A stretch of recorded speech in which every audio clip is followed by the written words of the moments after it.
বিদেশে বিপাকে যদি সন্তান মারা যায়, সবার আগে জানে তাহার জনম দুঃখী মা। বিদেশে বিপাকে যদি সন্তান মারা যায়, সবার আগে জানে তাহার জনম দুঃখী মায়। নীরবে মা অশ্রু ফেলে সন্তানেরই পানে চায়, নীরবে মা অশ্রু ফেলে সন্তানেরই পানে চায়। কান্দে না যেন মায়, কান্দে না যেন মায়। সন্তানেরই জন্য মায়ে করলে মুনাজাত, ফিরাতে পারেন না প্রভু মায়ের দুটি হাত। সন্তানেরই জন্য মায়ে করলে মুনাজাত, ফিরাতে পারেন না কভু মায়ের দুটি হাত। মায়ের পায়ের নিচে বেহেশত, এই কথা ভুইল না হায়। মায়ের পায়ের নিচে বেহেশত, এই কথাটি ভুইল না হায়। কান্দে না যেন মায়, কান্দে না যেন মায়। মায়ের চোখে ঝরলে পানি আল্লাহর আরশ কাঁইপা যায়। মায়ের চোখে ঝরলে পানি আল্লাহর আরশ কাঁইপা যায়। কান্দে না যেন মায়, কান্দে না যেন মায়। উপস্থিত সম্মানীয় সুযোগ্য আজকের এই চলমান জলসার স্বনামধন্য সভাপতি, মঞ্চে উপবিষ্ট ওলামা ইকরাম, দূর দূরান্ত থেকে আগত সম্মানীয় অতিথিবৃন্দ, আমার সম্মুখে বসে থাকা ছোট বড় দিনদার ইমানদার মুমিন ভাই সকল এবং পর্দার অন্তরালে প্রজেক্টের মাধ্যমে দেখনেওয়ালি সম্মানিতা মা ও বোনেরা, প্রথমে সেই মহান মুনিবের দরবারে প্রশংসা করি যে মহান মুনিব আমাদেরকে একটি মসজিদ কেন্দ্রিক আয়োজিত মাহফিলে কিছু কোরআন ও হাদিসের আলোচনা ও আমলের উদ্দেশ্যে যে মাবুদ আমাদেরকে একটি সুযোগ দিয়েছেন, সে আল্লাহ সুবহানাহু ওয়া তাআলার শুকরিয়া আদায় করি, বলি আলহামদুলিল্লাহ। অতঃপর শান্তি বর্ষিত হোক আমাদের শেষ নবী জনাবে মুহাম্মদুর রাসূলুল্লাহ, আমরা সবাই পাঠ করি সাল্লাল্লাহু আলাইহি ওয়াসাল্লাম। ভাই, শীত পড়ছে বুঝতে পারছি, কুয়াশাটা বাড়ছে, কিন্তু যতই বাড়ুক একজন ইমানদারের কাছে এগুলো কিছুই না। একজন মুমিন ইমানদারের কাছে এগুলো তেমন কিছুই না। আমরা কেমন মুসলিম, কেমন ইমানদার, এর থেকে কত রমজান মাস সামনে আসবে, গরমের সময় আরে 45-47 ডিগ্রি সেলসিয়াসকে সহ্য করে আমরা আল্লাহকে দেখাই যে সিয়াম অবস্থায় আছি। আমরা ওই লেভেলের মুসলমান। তো আলহামদুলিল্লাহ, আপনাদের ধৈর্যের পরিচয় দিচ্ছেন, আল্লাহ দেখছেন। নইলে যেভাবে শীত পড়ছে মানুষকে আটকে রাখা খুব মুশকিল। কিন্তু যার ইমানি দিল জজবা যদি বলে যে না আমি বসবো, কে ঠেকায়? কেউ পারবে না। আর আমরা অবগত আছি এটা মসজিদের 1 বছরে একটা প্রোগ্রাম হয়, তো আমরাই যদি না থাকি তো আর কে সাড়া দেবে? আল্লাহ হয়তো এটাই দিয়ে আমাদেরকে পরীক্ষা করছেন যে বান্দা, পরিস্থিতি তো অনেক রকম হবে, আজকে আপনাদের এখানে এইভাবে আল্লাহ পরীক্ষা নিচ্ছেন। ইনশাআল্লাহ আমার পরবর্তী আলোচক শাইখুল হাদিস, যিনারা আপনারা চিনেন, পরিচিত মানুষ, তো উনি থাকবেন, উঠবেন না। আমার টাইম 11টা বা একটু বাড়বে, এরকম একটা হবে, যেহেতু আমার ট্রেন আছে ওই জন্য টাইমটা নির্ধারণ করা হয়েছে। আমার আজকের আলোচ্য বিষয় 2টা হবে, কিছু আংশিক টাচ দিয়ে আমার আলোচনা শেষ করব। আল্লাহ তাআলা প্রথমত নির্দেশ দিচ্ছেন, আমি আর ভূমিকা বলছি না যেহেতু সময় কম, নির্দেশ দিচ্ছেন, আল্লাহ রায় ঘোষণা করছেন। ওয়াকাযা, কযা মানে হচ্ছে, কযা মানে যে কাজী হয়, রায় ঘোষণা করে না। ওয়াকাযা রাব্বুকা, আল্লাহ আমাদেরকে রায় দিচ্ছেন, ঘোষণা দিচ্ছেন, নির্দেশ দিচ্ছেন। আর আল্লাহ যদি কোনো জিনিস নির্দেশ দেয়, আদেশ করে, তাহলে আমাদেরকে ওটা মানতে বাধ্য কি বাধ্য নয়? আমাদেরকে মানতেই হবে। যদি বলেন মানবো না, ভেড়া আল্লাহ কইছে সবই মানবো না, আপনাকে মানতেই হবে। একটু শুনেন কি বলছি আমি আপনাদের। কযা মানে হচ্ছে রায় ঘোষণা করা। কে দেয়? একটা বিচার বসলে ফায়সালা হয়, হয় কি হয় না? ফায়সালা দেয়, নির্দেশ দিয়ে দেয় যা সমাধান হবে। তো আপনি বলছেন যে তোমার বিচার করা হয়নি, বিচার মানবো না। হ্যাঁ, এখন আপনি এই রায়টা মানছেন না, কিন্তু আপনার অপশন আছে। আপনি দুনিয়াতে যদি বিচার না মানেন, দুনিয়াতে কয়েক ধরনের বিচার আছে, আদালত আছে, আছে কি নাই? আদালত আছে। যেমন আপনি বিচারকের ফয়সালা আপনার পছন্দ হলো না, তো আপনি চলে যাবেন কোথায়?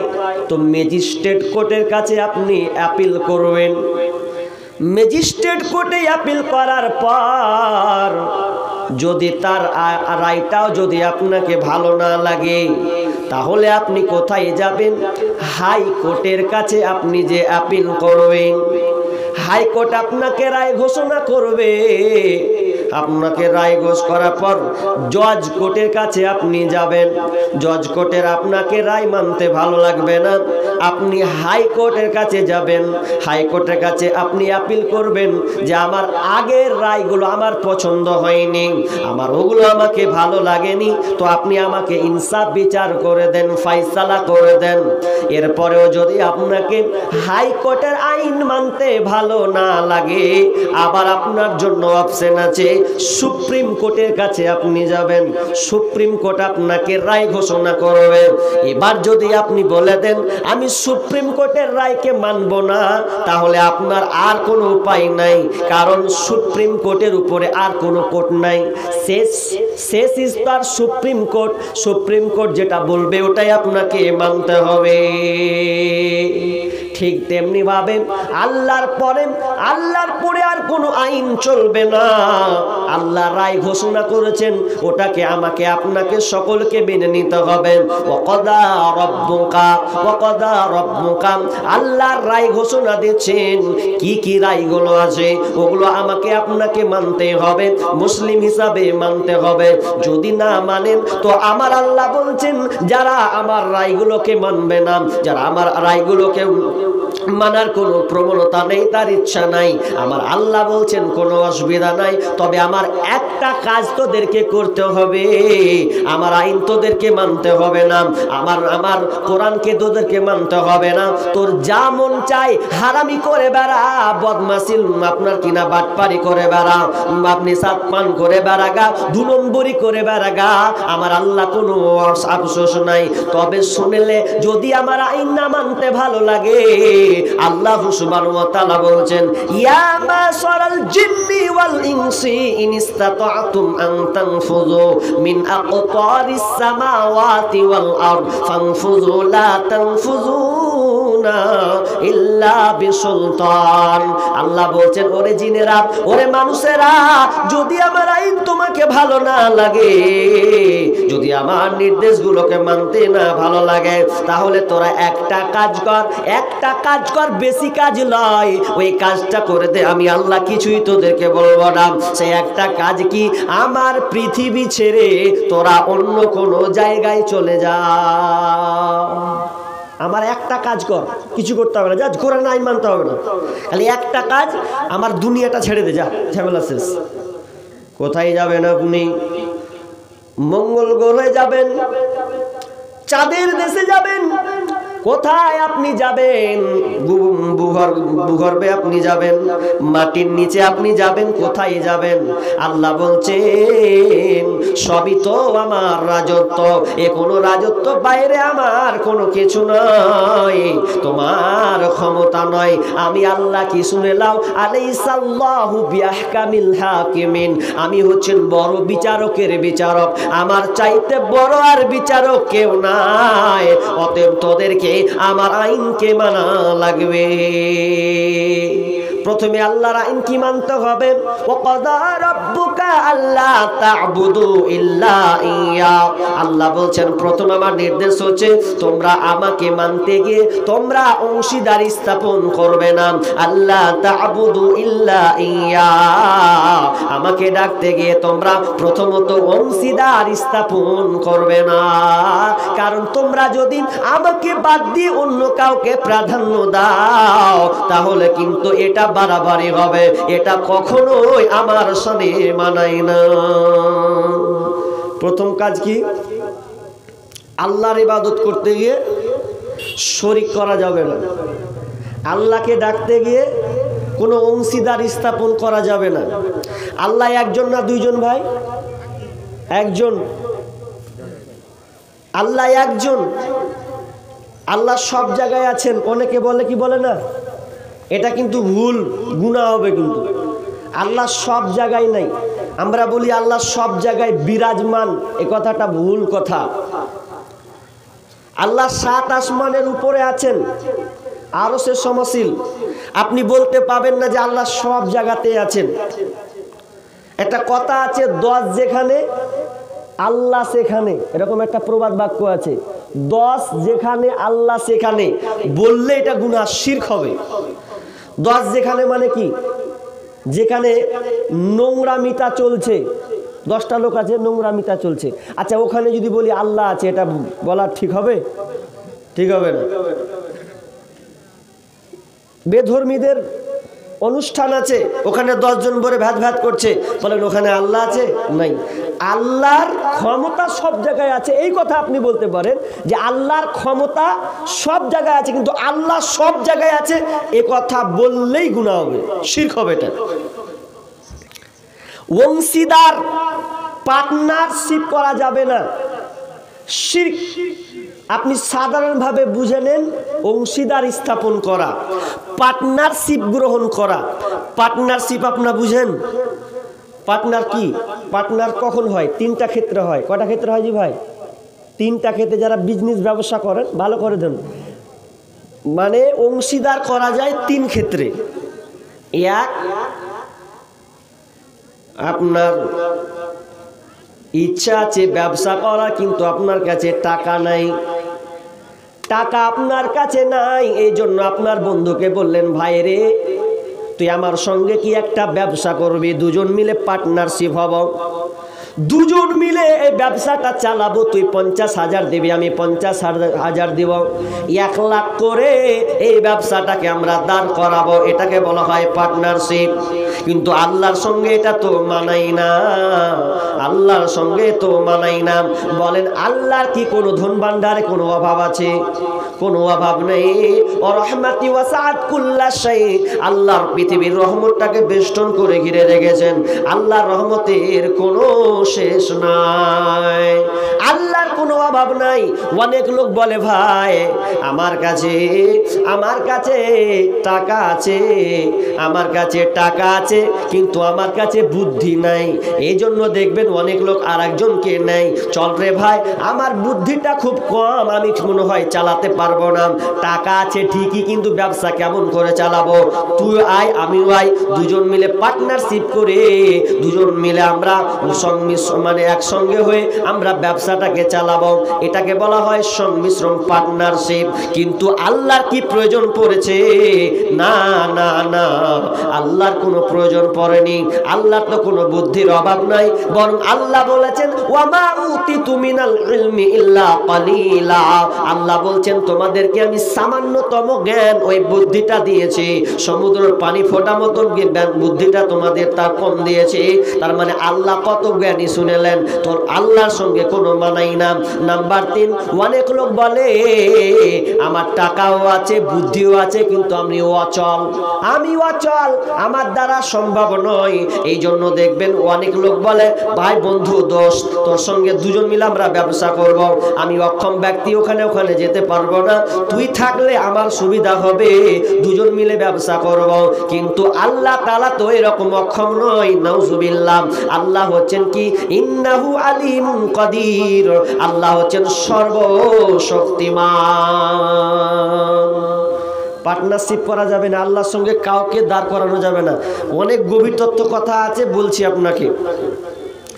মনে করুন আজকে জালসা হচ্ছে, ভালো করে শুনেন তো। জালসা হতে গিয়ে আপনি নেন বাড়িতে, আপনার আমার বক্তব্য শুনছেন আপনারা কেউ ধরলেন যে আপনি বাড়িতে নেন, এর একটা ধরলেন। আর আজকে কি যে ব্যাপার, বীরনগরে আজকে ফের জালসা। তো জালসা আপনি মানুষ বিদেশ খেটে খান। এখন আপনার বিবি বাড়িতে আছে, তো বিবি যখন বাড়িতে আসে তো আপনার বিবি ফোন করা কয়েছে, হ্যাঁ জি আজকে জালসা, তুমি ফের নেই। তো তার আগে ফোন করা বলছে কত বিবিকে আপনি ভালোবাসেন। তো বিবি ফোন করে, মাঝে মধ্যে ফোন করে, কত পিয়ারা। দেখেন আপনি স্ত্রীকে এত মহব্বত করেন, এত ভালোবাসেন যে আপনার বিবি যা চায় তাই আপনি দেন। লে পাগলি কি নিবি, কোন ব্যাপার নেই, আপনি মন খুশি ওকে দিচ্ছেন। হঠাৎ করে ফোন করছে, স্বামী আমার কেমন আছেন? তো বলছে ভালো আছি। বিবি তুই কেমন আছিস? বলছে ও ভালো আছে। খাওয়া দাওয়া কেমন? তো খুব সুন্দর খাওয়া দাওয়া হয়েছে। এখন খাওয়া দাওয়াটা ভালো হলো, তারপর দিন আপনার বিবি আপনাকে ফোন করছে, হ্যালো। ফোন করতে করতে এমন সময় বিবি আর লজ্জাতে বলতে পারছে না, বলছে স্বামী গো, বলছি তো কেমন কেমন লাগছে। ওরে পাগলি বল, ওরে আমার সোনা কলিজা, বল বল বল কি এমন কথা বলবে? তখন বলছে স্বামী আমার, আপনি আমাকে যে কানেরটা কত সুন্দর করে বানিয়ে দিয়েছেন, কিন্তু পুরা কপাল খারাপ। কি যে আল্লাহ কি যে আজাম পরীক্ষা শুরু হলো, কানেরটা আমি আর খুঁজে পাই না। তখন স্বামী বলছে পাগলি, এগুলোর লেগে ফের করতে হয়, হারালছে মন খারাপ কেন করছিস? আমার মাসে 30-25 হাজার ইনকাম, তোর হারলে তো কি হলো, ফের আসবো, ফের বানিয়ে দেবো। বিবি তখন মুচকি হাসছে, জায়গা স্বামী কিছু কইলে না রে, হইলো। আর একদিন ফোন করছে, ফোন করতে করতে বলছে স্বামী আমার কি যে বাড়িতে অবস্থা, ওদিনকে দেখনু কানেরটা হারিয়েছে, এখন দেখছি হাতের বালাটাও খালি পাই না, হাতের বালাটা যে কুঁধে রাখনু আর খুঁজে পাওয়া যায় না। স্বামী রে, বাড়িতে কি বিপদে নামলো? তখন স্বামী বারবার বলছে বিবি রে, ওরে আমার কলিজা, তোকে আমি কতটা ভালোবাসি, তোকে আমি প্রাণ জান প্রাণ দিয়ে আমি ভালোবাসি রে। খবরদারে কথা বলিস না, তোর হাতের বালা হারালে বা কি, আমি বাড়ি আসলে তুই আর টেনশন করিস না, আমি তোকে আমি হাতের বালাটাকে বানিয়ে দেব। দুইটা জিনিস হারালো, এমন সময় হয়ে গেল। তারপর দিন বলছে স্বামী আমার নাকেরটা দেখছি ঘুম থেকে উঠা পাওয়া যায় না। সব কিছুতে স্বামী মেনে নেয়। স্বামী বলে ঠিক আছে বলিস না, যাক হারিয়েছে হারাতে দে, একদিন বাড়ি এসে তোকে সবগুলো আমি বানিয়ে দেব। এ করতে করতে করতে আজকের ডেটে আপনার ফোন করেছে, স্বামী আমার ডেট করলো, আপনাকে ফোন করে, আপনি আসতে পারেননি, কিন্তু কিন্তু কিন্তু এমন হয়ে গেছে আজকে ধরলেন জালসা শেষ হয়ে গেছে। এরপরে দিন ভেবে স্বামীকে ফোন করে বলছে, স্বামী আমার তুমি তো এলে না বাড়ি, তোমার বন্ধু বাড়িতে এসেছিল। ও বন্ধু এসেছিল রে? হ্যাঁ। খাওয়া দাওয়া? খুব সুন্দর, খাওয়া দাওয়া সবই করেছি স্বামী, কিন্তু লজ্জা লাগছে, বলতে লজ্জা লাগছে। কি বলবো, লজ্জার কথা বলতে শরম লাগছে। স্বামীকা তার শরমটাকে ভাঙায় আর বলে, বল রে বিবি কি হয়েছে বল, শরম করিস না, তুই তো আমি তো তোর স্বামী, স্বামীকে বলবি না তো আর কাকে বলবি। তখন এ করতে করতে করতে করতে এক পর্যায়ে বিবি বলে ফেললো, স্বামী আমার কালকে যে বীরনগরে জালসাটা হয়েছিল, এই জালসাতে তোমার বন্ধু এসেছিল, খুব ঠান্ডা কনকনে শীত কুয়াশা, আর এর মধ্যে আপনার বন্ধু আর বাড়ি গেল না, আমি থাকতে বললাম তো থেকে গেল, থাকলো তো থাকলো, তোমার বন্ধু অন্য কোনো ঘরে নয়, তুমি যেখানে ঘুমাও একসাথে দুজনে ঘুমাই, ওই ঘরে তোমার বন্ধু আমার সাথে ঘুমিয়েছিল। হাজি এবার কি করবে? বলছে হোগা পাগলি, যা সুরগা করবে এরকম কথা? মিটার তো কোন দিকে চাপবে আল্লাহ ভালো জানে। এতদিন বললি নাকের হারালো কানের হারালো আমি মেনে নিলাম, কত সোহাগ সোহাগ কথা, নাকের ফুল হারিয়েছিস মেনে নিয়েছি, স্বামী এগুলো খবরদার মানবে না, সবই মেনে নিতে আছে, কিন্তু এমন একটা জঘন্য কথা বলেছে যেখানে স্বামীর জায়গা, স্বামীর অধিকার স্ত্রীর কাছে, ওই স্ত্রী অধিকারটা তার বন্ধুকে মানে পর পুরুষকে দিল, এটা কোনোদিন কোনো স্বামী বলবে না আহারে ঠিক আছে, বরং যেমনই শুনবে সঙ্গে সঙ্গে বলবে দাঁড়া, আরে আজকে বাড়ি ঢুকবো, তুই কত বড় কাজ করেছিস, আমার জায়গা বাদ দিয়ে অন্য কাউকে ঢুকিয়েছিস, আমি এটা কোনো মতেই মেনে নিব না, আমার তো আর সহ্য হয় না, তোকে এখনই এসে আমি তালাক দেবই। তার মানে শুনেলেন, আপনি সহ্য করতে পারছেন না, অন্য এসে ঢুকেছে, তো আমার আল্লাহ কেমন করে সহ্য করবে? যে আল্লাহ আপনাকে সুন্দর করে বানিয়েছে, যে আল্লাহ আপনাকে 24 ঘন্টা রব হিসাবে প্রতিপালক হিসাবে চালায়, সে রব কেমন করে সহ্য করে যে আপনি আল্লাহকে বাদ দিয়ে অন্য কাউকে আপনি ডাকবেন? সম্ভব নয় এটা। তার মানে শিরক খুব জঘন্য কাজ। আমরা খালি মানুষ বুঝি না যে শিরক না কি না, শিরক এত ভয়াবহ একটি পাপ, জঘন্য একটি পাপ, লম্বা ঘটনা, লম্বা আলোচনা আছে, কয়েকটা কথা কেটে কেটে আমি আপনাদেরকে বলবো। আমরা বেশিরভাগ মানুষ আপনার কিনা শিরকে জর্জরিত আছে। আল্লাহ সুবহানাহু ওয়া তাআলা সূরা ইউসুফের 116 নম্বর আয়াত আল্লাহ বলছেন, ওয়ামা ইউমিনু আকসারুহুম বিল্লাহি ইল্লা ওয়া হুম মুশরিকুন। অনেক লোক ঈমান আনার পরেও মুশরিক, ঈমান আনার পরেও অনেক লোক মুশরিক হয়ে গেছে, অনেক লোক ঈমান আনার পরেও মুশরিক হয়ে গেছে। আবার ঈমান আনোরে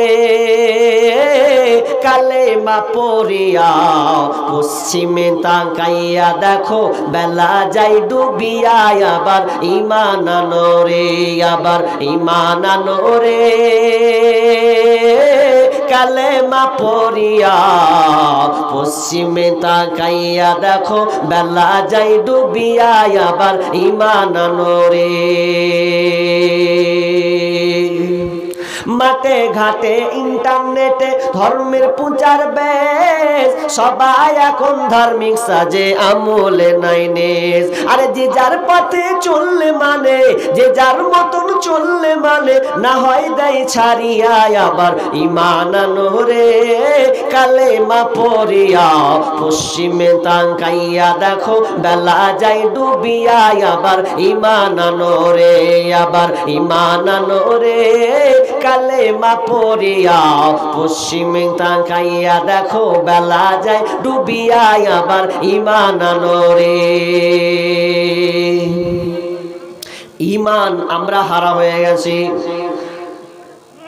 আবু মুআজকে বলছেন, হে মুআজ তুমি কি জানো বান্দার উপরে আল্লাহর অধিকার কি? হে মুআজ তুমি কি জানো বান্দার উপরে আল্লাহর অধিকার কি, আল্লাহর পাওনা কি? তখন বলছেন আল্লাহ রাসূল বলছেন ইয়া মুআজ আতাদরি মা হাক্কুল্লাহি আলাল ইবাদ। সঙ্গে সঙ্গে মুআজ বলছেন ক্বাল আল্লাহু ওয়া রাসূলুহু আলাম, আল্লাহ এবং তার রাসূল জানে বান্দার উপরে আল্লাহর অধিকার কি, এ ব্যাপারে আমি বলতে পারবো না। ইয়া মুআজ আতাদরি মা হাক্কুল্লাহি আলাল ইবাদ ক্বাল আল্লাহু ওয়া রাসূলুহু আলাম ক্বালাম আইয়াবুদুহু ওয়া লা ইশরিকু বিহি শাইআ। বান্দা আল্লাহর সঙ্গে অংশীদারি স্থাপন করবে না, আল্লাহর সঙ্গে বান্দা পার্টনারশিপ গ্রহণ করবে না। এক কথায় সে আল্লাহকে ডাকতে গিয়ে আর অন্য কাউকে সে অধিকার দেবে না। এবার মুআজকে বলছে মুআজ রে আতাদরি মা হাক্কুহুম আলাই, যদি বান্দা আল্লাহকে তার অধিকার দেয় তো বান্দা কি পাবে? তখন মুআজ বলছেন ক্বাল আল্লাহু ওয়া রাসূলুহু আলাম, আল্লাহ তার রাসূল ভালো জানেন। বলছেন ক্বালা আল্লাহ ইউআদ্দিবাহুম, বিশ্বনবী বললেন যদি বান্দা আল্লাহর অধিকার দেয় তাহলে ওই আল্লাহ বান্দাকে কোনোদিন শাস্তি দিবে না। যদি আল্লাহকে একমাত্র আল্লাহকে ডাকেন, আল্লাহ বান্দা আল্লাহর অধিকারটা দেয় তাহলে আল্লাহ ওই বান্দাকে কোনোদিন শাস্তি দেবে না। আবু জার রাদিয়াল্লাহু তাআলা আনহু একদিন বিশ্বনবীর সঙ্গে যাচ্ছেন, যেতে যেতে যেতে যেতে এক পর্যায়ে আবু জারকে বলছেন, আল্লাহ রাসূল বলছেন আবু জার তুমি এখানে পাথরে থাকো, চারদিকে পাথর চারদিকে পাথর। এমন সময় বলছেন আবু জার তুমি এখানে থাকো, আমি আসছি, যতক্ষণ না আসবো ততক্ষণ পর্যন্ত। কিছুক্ষণ পর আল্লাহ রাসূল বলতে বলতে বলতে বলতে আসছেন যদি সে চুরিও করে, যদি সে ব্যভিচার করে, যদি সে চুরিও করে, যদি সে ব্যভিচার করে, যদি সে চুরিও করে, এ বলতে বলতে বলতে বলছেন আবু জার বলছেন ইয়া রাসূলুল্লাহ আপনি এই শব্দ কি বলছেন? আর আমি কিন্তু শুনতে পাচ্ছি না আপনি কারোর সঙ্গে কথা বলছিলেন। আল্লাহ রাসূল বলছেন ওরে আমার সাহাবী রে, জিবরিল এসেছিল আমার কাছে, তো জিবরিল আমাকে বলল যদি কেউ আল্লাহর সঙ্গে শরীক না করে তাহলে ওই লোকটা জান্নাতে চলে যাবে, ওই লোকটা জান্নাতে যাবে, জাহান্নামে যাবে না। আল্লাহ রাসূল বললেন এ জিবরিল লোকটা যদি আপনার কিনা জিনা করে তাও কি জান্নাতে যাবে? ফেরেশতা বললেন হ্যাঁ তাও জান্নাতে যাবে।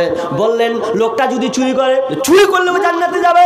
তা শেষে বলছে তা বারবার কথাটা তিনবার বলছে, অথচ শুনলেন তার মানে কি? তার মানে কি ভালো করে বুঝেন। আমি বলছি না যে আপনি চুরি করে জান্নাতে যাবেন, এখানে বোঝাতে চেয়েছে শিরিক কত ভয়াবহ পাপ, শিরিক কত বড় গুনাহ বন্ধুরে, শিরিক কত ভয়াবহ গুনাহ। বুখারী মুসলিমের হাদিসটা আমি আপনাদেরকে শোনাচ্ছিলাম, সবচাইতে বড় ভয়াবহ গুনাহ হচ্ছে শিরিক। শিরিক করে যদি আপনি মারা যান তাহলে আপনি জান্নাতে যাবেন না, কিন্তু শিরিক মুক্ত জীবন যাপন করে আপনি যদি চুরিও করে নেন কিংবা আপনার দ্বারা জেনা ব্যভিচার হয়ে যায়, হতে পারে আল্লাহ আপনার উপরে সেদিন দয়া করে আপনাকে জান্নাতে দিয়ে দেবে। কিন্তু বিন্দু মাত্র যদি আপনি শরীক করে দেন, জাবের রাদিয়াল্লাহু তাআলা বলছেন বলছেন মান মাতা ইউশরিকু বিল্লাহি শাইয়া দাখালান নার। আমার স্ত্রী দান করলো 1000 টাকা, আচ্ছা, বাপের জন্য আর ছেলের জন্য। আপনার স্ত্রী বাপের জন্য আর ছেলের লেগে, তাই তো 1000 টাকা দিয়েছেন। আল্লাহুম্মা সাল্লি আলাইহা আল্লাহুম্মা বারিক আলাইহা, এটা রাখেন, ইনশাআল্লাহ শেষে দোয়া করে দিছি। কি ঘটনাটা বলছিলাম যে জাবের বলছেন কেউ যদি বিন্দু মাত্র শরীক করে, ভালো করে শুনছেন, অনেক তথ্য দিয়ে আপনার দিতে হবে আপনাকে। বিন্দু মাত্র কেউ যদি শিরক করে, আল্লাহর সঙ্গে অংশীদার করে, তাহলে ওই লোকটা জাহান্নামে যাবে আর জাহান্নামে যাবে। আর বিন্দু মাত্র যদি সে শিরক না করে, যদি অংশীদারি স্থাপন না করে, তাহলে লোকটা জান্নাতে চলে যাবে। অথচ আমরা জানি যদি কোনো ব্যক্তি ব্যভিচার করে, দুনিয়াতে যদি জেনা ব্যভিচার করে, বুখারী মুসলিমের হাদিস, বিশ্বনবী বলেছেন জেনা করার পর তার শাস্তি হচ্ছে বিয়ের আগে যদি জেনা করে কোনো মেয়ে ছেলের সঙ্গে ধরা পড়ে যায় তাহলে দুজনকে 100 কোড়া মারো, 100 বেত্রাঘাত লাগাও। কোনো ছেলে মেয়ে ধরা পড়ে গেছে চলবে না, কি করতে হবে? ও দুজনাকে পিট 100 লাঠি সবাই দেখুক, এটা হচ্ছে নিয়ম। আর কি বিয়ে করেছে এরপরেও ধরে বসে আছে, হাজি বাড়িতে বিবি আছে, বিবি থাকার পরে অন্য সময় আবার টিপুস টাপুস করেছে, ধরা পড়েছে একদম ভুট্টার ভুঁয়েলে ঝামেলা। এবার যদি ধরা পড়ে শরীয়ত কি বলছে? ওর বাঁচার পথ নাই। কি নেই ওর বাঁচার পথ নাই। কি করতে হবে? শরীয়ত যেটা হচ্ছে সমাধান, ওকে কোমর পর্যন্ত পুতুক, যে সবাই মিলে ওকে পাথর মেরে ওকে হত্যা করো, বাঁচার পথ নেই। পৃথিবীতে অনেক পাপ আছে, পাপ থাকার পরেও ওকে মার্ডার করতে হবে। মার্ডার করা হলেও কিন্তু দুইটা পাপ মার্ডার করার কথা হলেও সে কিন্তু পরিত্রাণ পেয়ে যাবে। কেউ যদি বলে আমি ইসলামকে মানবো না, ইসলাম ত্যাগ করে দিলাম, মুরতাদ হয়ে গেলাম, ইসলামকে ত্যাগ করে যদি অন্য কোনো ধর্মকে সে মেনে নেয়, মুরতাদ যদি হয়ে যায়, তাহলে শরীয়ত বলছে ওকে মেরে ফেলতে হবে, ওকে হত্যা করতে হবে। কিন্তু ওই লোকটার বাঁচার পথ আছে। কি? লোকটা বলে, যদি বলে না না না আমার ভুল হয়ে গেছে, আমি আবার ইসলামে দাখিল হয়ে গেলাম, ইসলামে আবার প্রবেশ করলাম, তাহলে এই লোকটাকে আর হত্যা করতে হবে না। নাম্বার 2, কেউ যদি কাউকে হত্যা করে, মানে আপনার কি না কাউকে শক্তির ক্ষমতা দেখিয়ে হত্যা করে, তাহলে ওকেও হত্যা করতে হবে, কারণ নিজের হাতেও হত্যা করেছে, ওকেও হত্যা করতে হবে। ওর বাঁচার পথ নাই, ওকেও হত্যা করে দাও। কাতালের উপরে কাতাল, হত্যার উপরে হত্যা। তখন ওই যে যাকে হত্যা করা হয়েছে, ওর বাড়ির লোক যদি বলে দেয় জাগা ছেলেটা হত্যা করেছে, আমরা ছেলেটাকে ক্ষমা করে দিলাম, মাফ করে দিলাম, তাহলে ছেলেটা বেঁচে যাবে, ওকে আর হত্যা করতে হবে না। কিন্তু যদি কোনো একটা ছেলে কিংবা মেয়ে বিয়ে করার পর যদি কোনো ছেলের সঙ্গে তার সম্পর্ক, নিরসন সম্পর্ক খারাপ, ব্যভিচার পর্যায়ে চলে যায়, যদি কোনো একটা ছেলে কোনো মেয়ের সঙ্গে ব্যভিচারে সম্পূর্ণভাবে লিপ্ত হয়ে যায়, তাহলে দুজনকে ঠেল মেরে মারতে হবে। আর কোনো পৃথিবীর কেউ নাই যে ওরা দুজনকে বাঁচাবে। ওই জন্য আল্লাহ রাসূল বলছেন, ইয়ে জিবরিল, ব্যভিচার করলে ও কি জান্নাতে যাবে?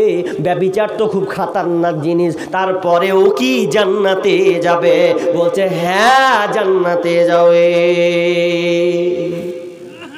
খালি কি বাদ থাকতে হবে? কি মুক্ত হতে হবে? শিরক মুক্ত হতে হবে।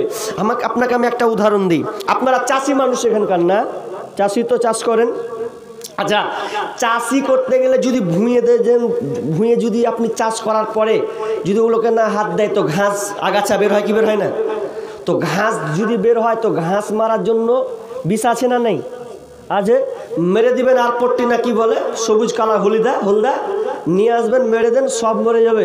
তো আপনি বাড়ি থেকে বের হচ্ছেন, বের হওয়ার পর করলেন জায়গা চাষ করব, তো ঘাস হয়ে আছে, আগে ঘাসটিকে মারবো, মেরে ফেলবো, তারপরে চাষ করব।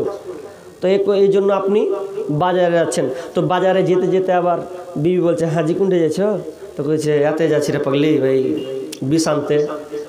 বিষ যে আনতে যাচ্ছ তোমার ভুঁইয়ের লেগে, তো তোমার বেটা যে পায়খানা করছে, এইবার ঢেললে পায়খানা থামেই না, তো এক কাজ করো না, ওই সেরাপ গলা একটা নিয়ে আসবে। ও ঠিক আছে। দুটো একসঙ্গে বাজার, সেরাপও নিবে আবার বিষও নিবে। এবার বিষ যখন দুজন বাজারে চলে গেছে, ফার্মেসিতে বলছেন, ভাই বেটা পায়খানা করছে, তো একটা ওষুধ দেন, একটা সেরাপ গলা দেন। একটা সেরাপ দেওয়া হলো। আপনার কিনা সেরাপ দেওয়ার পর ওটাকে ব্যাগে ভরলো। এবার সারের দোকানে গিয়ে বলছে, বিষের দোকানে গিয়ে বলছেন, ভাই ঘাস মারা বিষ দেন। ওটাও একটা কোটা দিল। কোটা দেওয়ার পর দুটাকে ব্যাগে ভরে নিয়েছি। ব্যাগে ভরার পর বাড়ি গিয়ে বলছে, বাড়িতে দুইটা আলমারিতে একসঙ্গে রেখে দিয়েছে। ভালো করে কান লাগান, শিরক কত ভয়াবহ জিনিস আপনাকে বোঝানোর জন্য বলছে। দুইটা ওষুধ পাশাপাশি আলমারিতে আছে। এখন বিবিরা তো খুব হ্যান্ডা, না হারলে যে এমন কথা শোনাবে, আজি লেস তখন খেপি লেসি, অত চিল্লা কিসের লাগে, আমি একটা কাজে যাচ্ছি, জান বুঝলি, ওই আলমারিতে রাখা আছে, যা খিলিয়ে দিবি, 5 ml খিলিয়ে দিবি। আচ্ছা 5 ml খিলিয়ে দিবি, কহে পাগলি, আর তো কিছু বুঝে না বুঝলে যা হয়। এবার ও আলমারিতে পায়খানা সেরাপ ধরবে, কি ধরেছে? বিষের ঘাস মারা বিষের বোতল ধরে।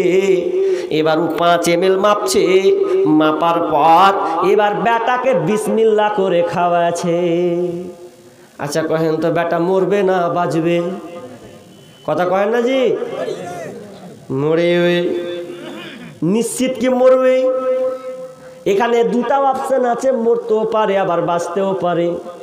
যদি ওকে আল্লাহ হায়াত দান করে, হায়াত দারাজ করে, তাহলে ওই বাচ্চাটা বেঁচে যেতেও পারে। কিন্তু ভুল করেছে মা যে এত বড় ভুল করলো, তাহলে বলেন কি ওই সিরাপটা খেয়ে কি পায়খানা সারবে? না, জীবনে সারবে না। কিন্তু এতে বাঁচার অপশন আছে, অপশন আছে, অপশন আছে। কিন্তু একটা মানুষ যদি শিরিক করে মারা যায়, শিরিক করে যদি মারা যায়, তাহলে ওই কোনদিন জান্নাতে যাবে না, জান্নাতে যাবে না। কারণ এর কোনো বাঁচার পথ নাই। বিষ খেয়ে বাঁচার একটা অফার থাকে, অপশন থাকে। বিষ খেয়ে একটা মানুষ বেঁচে যেতে পারে, অনেকে বেঁচেও যায়। কিন্তু শিরিক করে যদি কেউ মারা যায়, তাহলে কোনোদিন ও জান্নাতে যাবে না। জাগরে যুবক নওজোয়ান, দেখে রে চাহিয়া ওরা কি জায়গা হিয়া, খাজা নামের গান। পীর মুর্শিদের দুয়াই বাড়ি আছে কত আজাজিল শয়তান। জাগরে যুবক নওজোয়ান, দেখে রে চাহিয়া ওরা কি জায়গা হিয়া, খাজা নামের গান। তামাম দুনিয়া গিয়েছে ভরিয়া শিরক ও বিদআতে, ইসলাম বুঝি দুনিয়া হতে বিদায় নিতেছে। তামাম দুনিয়া গিয়েছে ভরিয়া শিরক ও বিদআতে, ইসলাম বুঝি দুনিয়া হতে বিদায় নিতেছে। কত কবরে জলের প্রদীপ মসজিদে নেই বাতি, কত কবরে জলের প্রদীপ মসজিদে নেই বাতি। খানকা বাজারে সিন্নি লইয়া উঠেছি সব মাটি, এখনো তোর ঘুমের ভান। জাগরে যুবক নওজোয়ান, দেখে রে চাহিয়া ওরা কি জায়গা হিয়া, খাজা নামের গান। শিরিক থেকে আপনাকে বাঁচতে হবে। শিরিক কত ভয়াবহ জটিল পাপ। আল্লাহ তাআলা বলছেন, ইন্নাহু মাইয়ুশরিক বিল্লাহি ফাকাদ হারামাল্লাহু আলাইহিল জান্নাত ওয়া মাওয়াহুন নার ওয়া মা লিয-যালিমিনা মিন আনসার। আল্লাহ সুবহানাহু ওয়া তাআলা বলছেন, যারা ইন্নাহু মাইয়ুশরিক বিল্লাহি ফাকাদ হারামাল্লাহু আলাইহিল জান্নাত, যারা আল্লাহর সঙ্গে অংশীদার স্থাপন করবে তাদের জন্য জান্নাত হারাম, ওয়া মাওয়াহুন নার, তাদের জন্য জাহান্নাম অবধারিত, ওয়া মা লিয-যালিমিনা মিন আনসার, আর আল্লাহ তাআলা তাদেরকে, ওই জালেমদেরকে সাহায্য করবেন না। শিরিক খুবই মারাত্মক। কেমন মারাত্মক জানেন? আল্লাহ তাআলা সূরা আনআমে 88 নম্বর আয়াতে বলছেন, ওয়ালাউ আসরাকু লাহাবিতা আনহুম মা কানু ইয়ামালুন। কেউ যদি শিরিক করে, তাহলে তার সমস্ত পূর্বে যত নেকিও করেছিল সব নেকি বাদ। মানে ভালো ভালো কাজ করেছেন, তার মধ্যে আপনার শিরক ঢুকা আছে, সব নেকি বরবাদ, একটাও টিকবে না, বরবাদ। আপনি যদি শিরকের সঙ্গে যুক্ত হন, আল্লাহ তাআলা আপনাকে ক্ষমা করবে না, একটা অপরাধ। 2, আপনার ঈমান থাকবে না, 2টা অপরাধ। নাম্বার 3, জান্নাত হারাম। 4, জাহান্নাম অবধারিত। কতগুলো জি ভাবতে পারেন? তাহলে আপনাকে শিরিক থেকে বাঁচতে হবে। এবার 2-1টা কথা বলি, শিরিক কি বলে দিই, 2-1টা কথা, না হলে তো বলবেন যে এখন শিরিক করে গেছেন। তো শিরিকগুলা কি একবার বুঝান। আচ্ছা বলেন তো, সন্তান কে দেয়? আল্লাহ দেয়। তো আপনার কাছে বিশ্বাস আছে? মুর্শিদাবাদের লোকের আকীদা একটা খারাপ আছে মুসলিমদের ঘরে, কি যে আমাদের মুর্শিদাবাদের পাশে একটা ডিস্ট্রিক্ট, তার নাম হচ্ছে বীরভূম। বীরভূম ডিস্ট্রিক্টে যখনই ওই পাথর চাপড়ির সময় আসবে, তো সময় যেদিনই আসবে সেদিনই ওরা সব হাঁটবে, কিলিয়া পুটলি মুটলি বেঁধালিয়া কোথায় যাবে? ওই পাথর চাপড়িতে গিয়ে সন্তান চাই। মানে বাজা সেগুলো সন্তান হয় না, ওই লাগে ওখানে গেলে সন্তান চাই। সন্তান চাওয়ার কেমন টেকনিক জানেন? একটা সন্তান দে রে বাবা, মিন্নতি করি তোর দরবারে, যদি মরা পাতা পরে গাউসের উপরে, যদি টাটকা মরা পাতা পরে গাউসের উপরে, ছেলে হবে রে বাবা যাবে মরে। যদি জিন্দা পাতা পরে গাউসের উপরে, যদি টাটকা পাতা পরে গাউসের উপরে, ছেলে হবে রে বাবা যাবে বেঁচে। আর দুটো শয়তান আছে, ও শয়তান খালি বলছে আয়া হারে আয়া হারে, এরকম করছে। আর সন্তান চাইছে, ভন্ডা মুরজাকা ভন্ডা নাই, ওই মাজারে গিয়ে চালছে ও দয়াল বাবা ভন্ড বাবা লাগে আমার ডর, ফেরেশতারা মগর মারবে কবরের ভিতর বাবারে, ফেরেশতারা মগর মারবে কবরের ভিতর।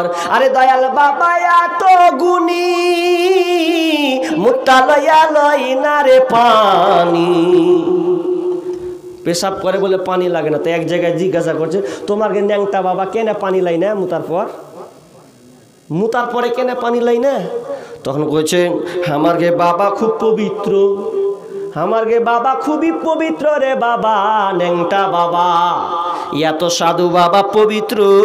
বলছে শুনে লাও আমার গে বাবা কেন পেশাব করার পর পানি খরচ করে না? বলছে কারবালার ময়দানে হুসেন পানি পানি পানি করে তা কান্না করেছিল, পানি পানি করে, যে পানির জন্য কান্না করতে হয়েছে হুসেনকে, পানি পাইনি কারবালা ময়দানে। তো আমাদের বাবা কেমন করে ওই জায়গায় পানি ঠেকাবে? যুক্তি তো শালা খুব ভালো হে। তা আমি বলছি হ্যাঁ তোর গে বাবা যদি মুতার পরে পানি খরচ না করে মেনে নিল, কিন্তু তোদের বাদাম বাবা হাগু করার পর তাহলে কি করে? কি করে? তখন বলছে ভেজালে ফেলতেছে, ভেজালে নয়। আজকে আমাদের অবস্থা কি করুন, বাবার অভাব নেই, বাবার অভাব নাই, কিন্তু না না না দরগায় গিয়ে অনেক মা বোন পাথর চাবড়ে গিয়ে চায়। আপনাদের মালদার দেশের মানুষ যায় কিনা জানি না, মুর্শিদাবাদে প্রায় জায়গায় পাথর চাবড়ে গিয়ে সন্তান চায়, সন্তান চায়। আর শুধু ওখানে এমন বাজে বাজে কথা হয় আপনার মাথা খারাপ হয়ে যাবে। খালি একবার যাবেন, পানির নিচে বাতি জলে, পানির নিচে কোন বাতি জলে? হ্যাঁ, পানির নিচে বাতি জলে, ফু দিলে তা নিভে না। ওরে খাজার নামে জিকির করলে, ওরে খাজার নামে বাবার নামে জিকির করলে, এখানে নামাজ রোজা লাগে না। এরকম বলছে। আর সব যাচ্ছে তো বলছে ভালো জায়গাতে এসছি, নামাজ রোজা কিচ্ছুই লাগবে না, ছেলে মেয়ে পাওয়া যাবে, কত মারাত্মক। আচ্ছা বলেন তো ওখানে ছেলে সত্যি কি পাওয়া যায়? সন্তান দেওয়ার মালিককে আল্লাহ নিজে বলছেন লিল্লাহি মুলকুস সামাওয়াতি ওয়াল আরদ, লিল্লাহি মুলকুস সামাওয়াতি ওয়াল আরদ ইয়াখলুকু মা ইয়াশা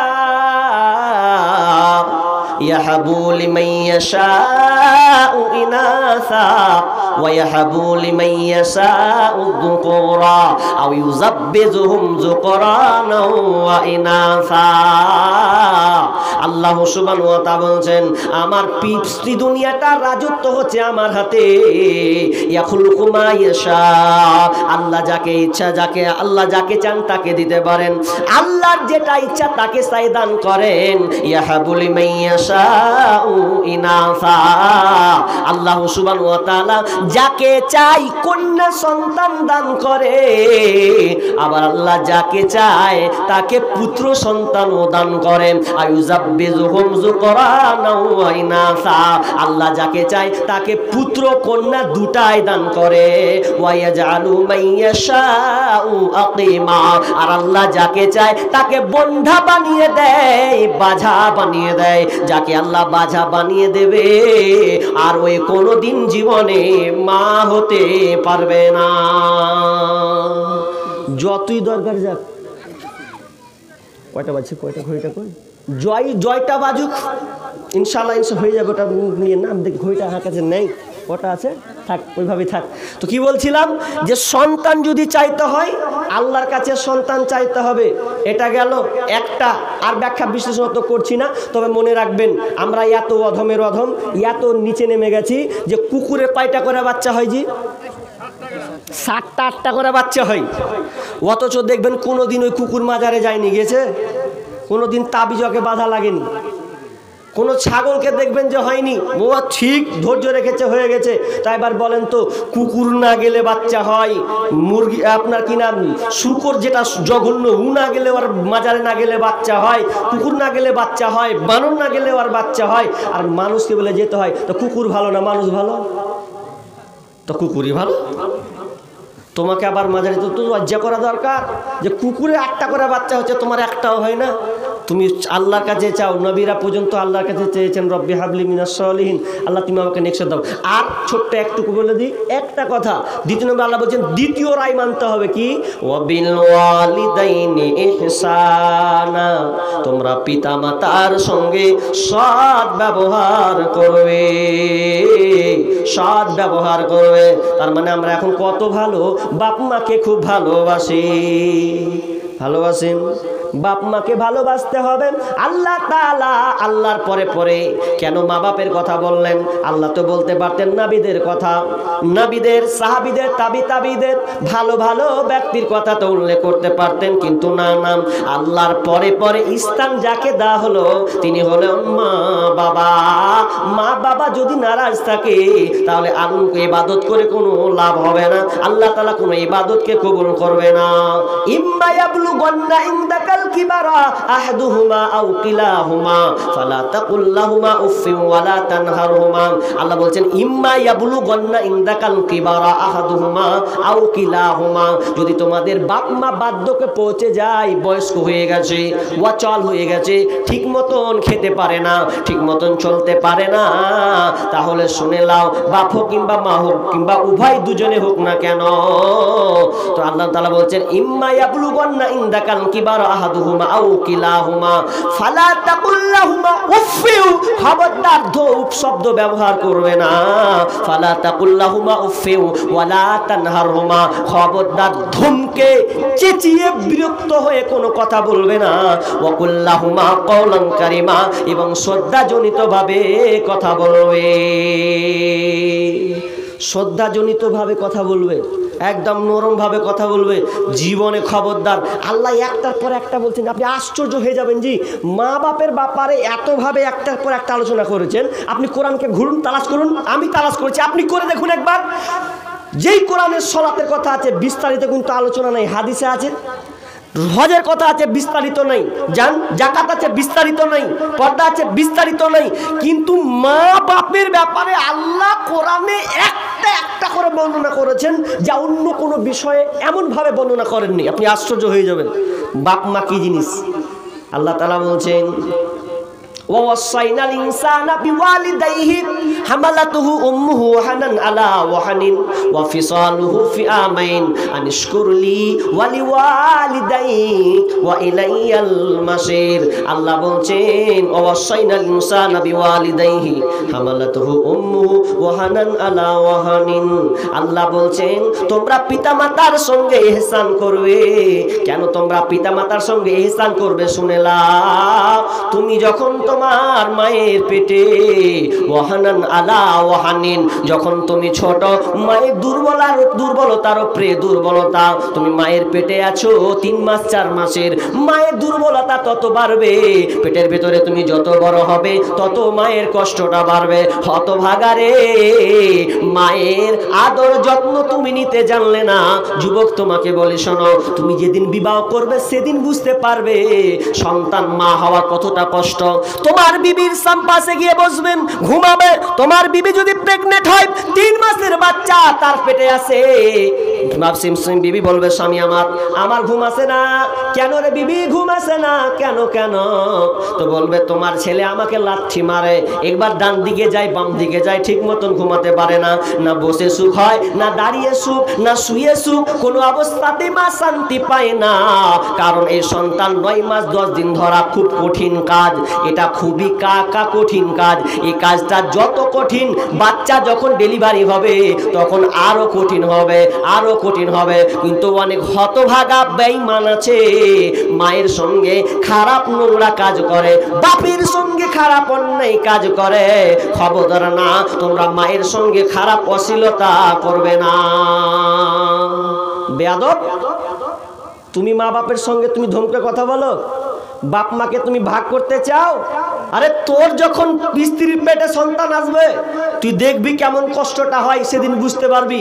আরে তুইও তো মায়ের পেটে ছিলি, মায়ের পেটে যখন ছিলেন তখন কেমন বাপ মায়ের যে কতটা কষ্ট হয়েছে। আরে কত মা সন্তান প্রসব দিতে গিয়ে মারা যায়। কেন মারা যায়? ডাক্তাররা বলছেন, যারা বিজ্ঞ ডাক্তার তারা একটা পোস্ট করেছেন, একটা মা যখন সন্তান ডেলিভারি যখন প্রসব দেয়, প্রসব যন্ত্রণা উঠে, তখন ওই যন্ত্রণাটা কত মারাত্মক। একটা মানুষ স্বাভাবিক গতিতে 47 ইউনিট ব্যথা অনুভব করে, কিন্তু যখন সন্তান মা যখন ডেলিভারি দেয় তখন ওই মাকে আর 47 নয়, বাড়তে বাড়তে বাড়তে 57 থেকে 58 ইউনিট ব্যথা অনুভব করতে হয়। 58 ইউনিট ব্যথা অনুভব করতে হয়। ওই 58 ইউনিট ব্যথা এতটা অনুভব করতে হয় যে অনেক সময় সহ্য করতে না পেরে সন্তান প্রসব হয়ে যায়, সন্তানটা বেঁচে যায়, মা মারা যায়। এত কষ্ট।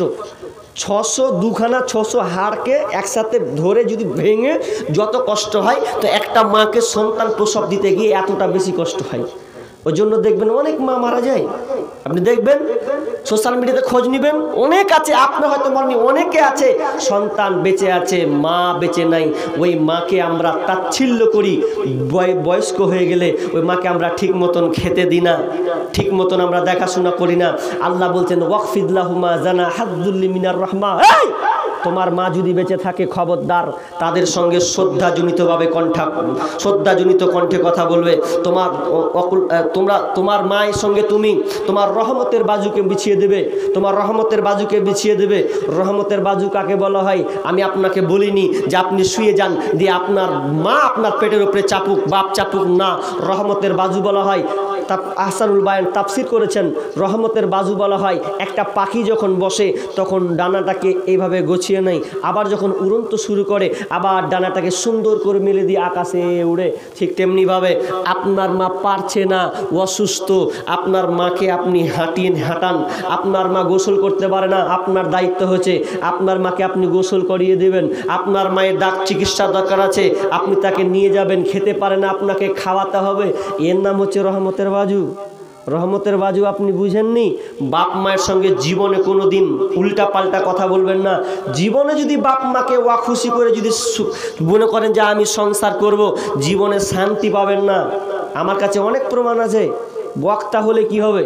প্রমাণ অনেক আছে যারা বাপ মায়ের সঙ্গে খারাপ ব্যবহার করেছে। একজন বেঈমান মাকে নিজের পায়ে লাত মেরেছে, মসজিদে থাকি, পায়ে লাত মেরেছে, তো আল্লাহ থাম সহ্য না করে ওর যে পায়ে ও লাত মেরেছে ওর মাকে, আল্লাহর সহ্য হয়নি, বরদাস্ত হয়নি, ওই পায়ে ওর পোকা হয়েছে। পোকা, মায়েকে লাত মারা, তো এমন পোকা এমন ঘা হয়েছে, এখন পর্যন্ত লোকটা বেঁচে আছে, ওই এখনো বেঁচে আছে।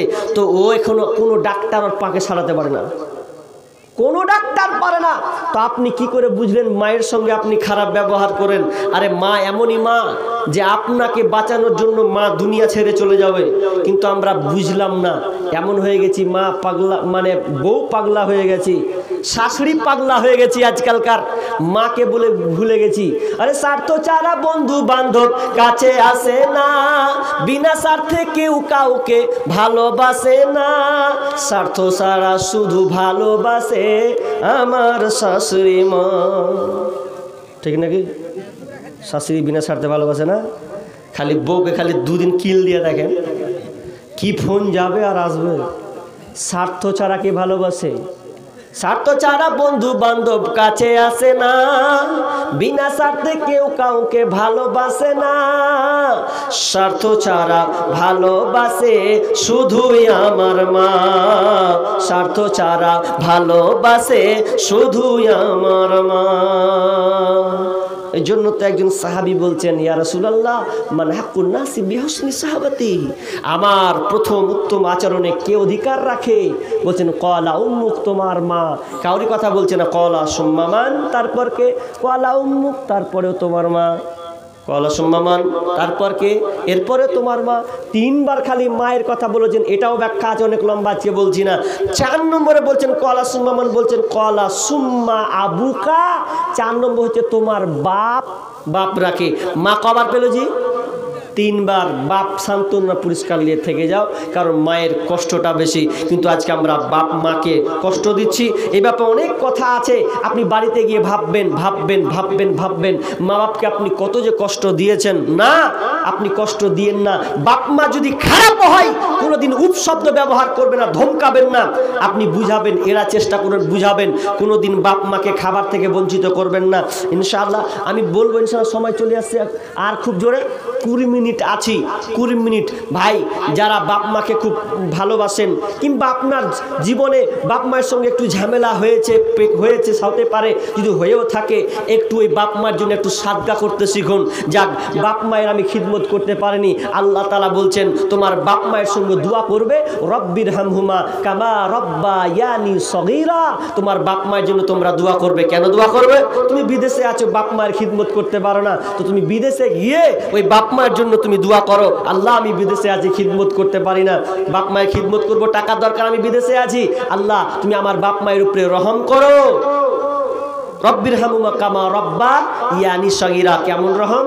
যেমন ছোটবেলায় আমি হাঁটতে পারতাম না, চলতে পারতাম না, ফিরতে পারতাম না, ঠিক মতন খেতে পারতাম না, কিন্তু মা আমাকে খাইয়ে দিত। আমার মা আমার মুখের ভাষা বুঝতো। পৃথিবী যদি মুখের ভাষা বুঝে তো মা আমাকে তার ভাষা, মাতৃভাষা শিখিয়েছেন। এই ভাষা আপনার মা আপনাকে শিখিয়েছে। যে চলতে পারতেন না, মা ঠান্ডার কনকনে শীতে আপনি পেশাব করে দিয়েছেন, মা বলছে আমার সন্তানকে এই জায়গায় শুয়াবো না, মা নিজে গ্রহণ করেছে, কিন্তু ওই মাকে, ওই মা সন্তানকে ওই বিছানে পেশাবের জায়গায় ঘুমাতে দেয়নি, মা নিজে গ্রহণ করেছে, বাচ্চাকে এক্সচেঞ্জ পরিবর্তন করেছেন। আচ্ছা বলেন, সেই মাকে আমরা কেমন করে কষ্ট দিই বলেন? এরকম কেউ আছেন? সেই মায়ের জন্য আপনি দিবেন 500 1000 দেনেওয়ালা। আরে আগের আব্দুল নূর মৌলানাকে আপনারা দিয়েছেন অনেক, তো দিয়েছেন, যথেষ্ট দিয়েছেন, কিন্তু এরপরেও আমারও তো চাওয়ার একটা অধিকার আছে, কারণ আমাকে তো ডেকেছেন। তো আলোচনা শুনলেন, শোনার পর এবার আমি একটা লোকের কাছে চাইব 5000 দেনেওয়ালা কেউ আছেন? 5000 টাকা দেনেওয়ালা? 5000 নেই? মা বোন, আল্লাহ রাস্তে পেছন থেকে মা ও আমার খালারে যদি আংটি, গলার হার যদি এগুলো থাকে, হাতের বালা, ওগুলো দিতে পারেন, সুন্নতি দান, আমি দোয়া করব আপনাদের জন্য। আল্লাহ রাস্তে বলেন কে আছেন আব্বার জন্যে, মায়ের জন্য দিবেন? আল্লাহ রাস্তে বলেন, আল্লাহ রাস্তে। মায়ের দিলেতে ব্যথা কখনো দিও না, কখনো দিও না। মায়ের মতো এত আপন আর তো কেউ হবে না, সে মায়ের দিলেতে ব্যথা কখনো দিও না, কখনো দিও না। মায়ের সুখের তরে মা, ছেলের সুখের তরে মা মরতে রাজি হবে, যত চাওয়া পাওয়া। আব্বা মারা গেছেন। ও আচ্ছা আচ্ছা, আপনার আব্বা মারা গেছেন, এই জন্য তিনি কত? 1300 টাকা দিয়েছেন। আল্লাহুম্মা সাল্লি আলাইহি, আল্লাহুম্মা বারিক আলাইহি। মালিক, মালিক রে, তার নেক সন্তান আব্বার জন্য 1300 টাকা দিয়েছেন। মালিক আল্লাহ, তুমি সে দানকে আল্লাহ তুমি গ্রহণ করে নাও। মালিক, আব্বা মারা গিয়েছে, কবরে কেমন কি হালাত, কিন্তু কবর খুব ভয়ঙ্কর জায়গা মাবুদ, অন্ধকার কবর, কেউ টিকতে পারবে না, কেউ থাকতে পারবে না, যেখানে কোনো বিছানা নাই, কোনো ল্যাপ গাথা নাই, সামান্য ঘরে ঘুমালেও ল্যাপ গাথা দিয়ে ঠান্ডাকে মিটাতে পারি না মাবুদ। সামান্য একটা 3খানা সাদা কাফন দিয়ে মাবুদ রে সে হালাতে আমাদেরকে সকলে যেতে হবে। মাবুদ, তার আব্বা কবরস্থ হয়ে আছে, মাবুদ কবরটাকে তুমি প্রশস্ত করে দাও, অন্ধকার কবরকে তুমি আলোকিত করে দাও, তার পরনে জান্নাতি বিছানা বিছিয়ে দাও। আমিন সুম্মা আমিন।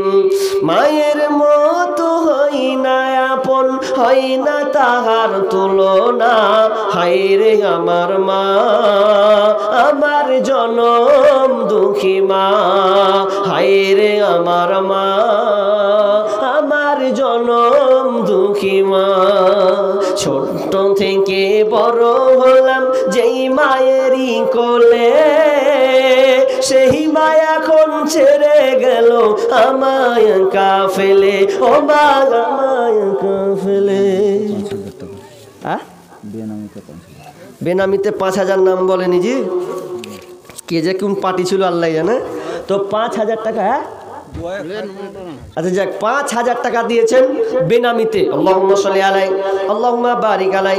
রব্বুল আলামিন আল্লাহ যে উদ্দেশ্যে দিয়েছে, আল্লাহ তুমি দানকে কবুল করে নাও।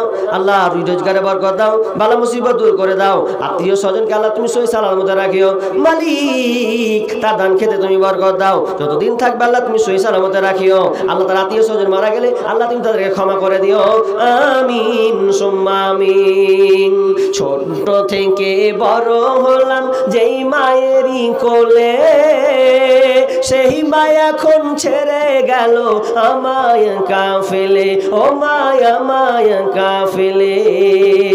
ছোট থেকে বড় হলাম যেই মায়েরই কোলে, সেই মা এখন ছেড়ে গেল আমায় একা ফেলে, ও মায় আমায় একা ফেলে। মা ছাড়া আর একলা জীবন লাগে না রে ভালো, দুনিয়া থেকে হারিয়ে গেছি দুই নয়নের আলো, আমার দুই নয়নের আলো। সে মায়ের কথা পড়লে মনে, সে মায়ের কথা পড়লে মনে ঘুম যে চোখে আসে না। হায়রে আমার মা, আমার জনম দুঃখী মা, হায়রে আমার মা, আমার জনম দুঃখী মা। মা ছিল মোর আধার ঘরে পূর্ণিমারি চাঁদ, মা ছাড়া সেই ঘরখানাতে নাই রে কোনো সাদ, আমার নাই রে কোনো সাদ। বাড়িতে যদি মা না থাকে তো ঘরটাই অন্ধকার, ভালোই লাগে না। মায়ের মহাব্বত ভালোবাসা, মুখের মায়ের হাসি দেখলে প্রাণটা জুড়িয়ে যায়। সেই মাকে আমরা কেমন করে আজকে ভুলে গেছি ভাই। মেয়ের মুখের হাসি আর হাসি নাই, মা কবর হয়ে বাসি হয়ে আছে, কবরবাসী হয়ে আছে।